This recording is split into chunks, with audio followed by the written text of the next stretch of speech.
I'm looking this way. Brant, it feels like you played a couple of different positions already in Nebraska. You were recruited technically to play defensive line, then you moved to offensive tackle, and now you're a guard. How's that journey been over the course of 2 years? Yeah, it's definitely been a grind having to train and learn each position, but I think it's for the better because at D-line, I was there, I was having fun, but I think my future is at offensive line, and so I was pretty happy about the switch, and then switching to guard right now, and I think that's where I have the most potential playing here. So I'm just doing whatever I can to help the team right now and help us get wins. Was that a natural transition, tackle to guard, or what's similar or different? It is actually a little bit different because at tackle you got a lot more time to see what the defense lineman's doing, but at guard it's really right on you. So you got to really be a lot quicker coming off the edge and everything. So I think it wasn't a hard transition, but I for sure got to keep getting a lot lower and just make sure to get low and be ready right off the snap. Hey, Brant, we heard from Sichterman and Bando earlier. Those guys have stuck it out in this program for a long time. Fifth-year seniors is kind of uncommon in today's age of college football. Yep. What's it like to be around them, and do you have admiration for them that they're doing something that not a lot of guys do today? Yeah, for sure. They're honestly some of the hardest working guys on the team. They've been here for a long time for sure. Had 2 coaching staffs come through, and not a lot of people have to do that, and it's a pretty tough transition. So I got a lot of respect for both of them, having to go from a whole different offensive line coach and switch over to a whole new one, learn a whole new scheme.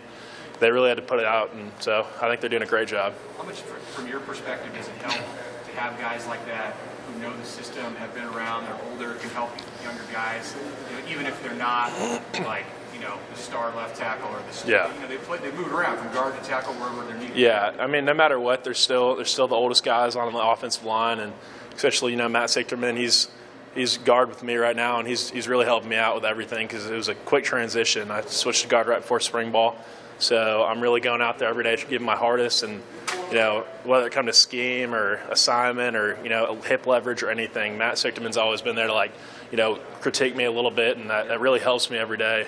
Just playing my best. Sean Beckton said today that the offense struggled in the scrimmage. What was your takeaways? What did it need to do better today?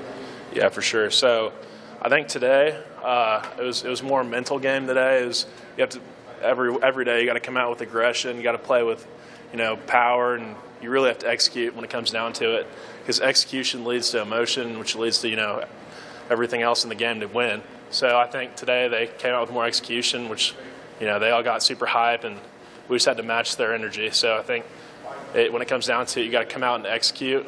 Then you can get your energy up and then just get rolling. What have you learned about those interior defensive linemen now that you're facing them, and who's impressing you? Actually, it's a lot different than tackle. I got to say, DT and Damian Daniels, both of them, they're big dudes, and it's a lot different because the speed they have, it's almost, you wouldn't expect it from such a big guy, but there's a lot of speed coming in the inside, so you got to really expect what's coming and be able to attack him.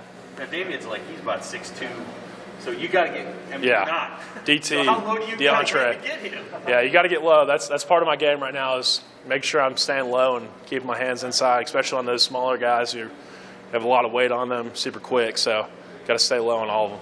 Hey, Travis Fisher, I guess the other day said that number 0, the running back, Yant, has been a problem for the defense.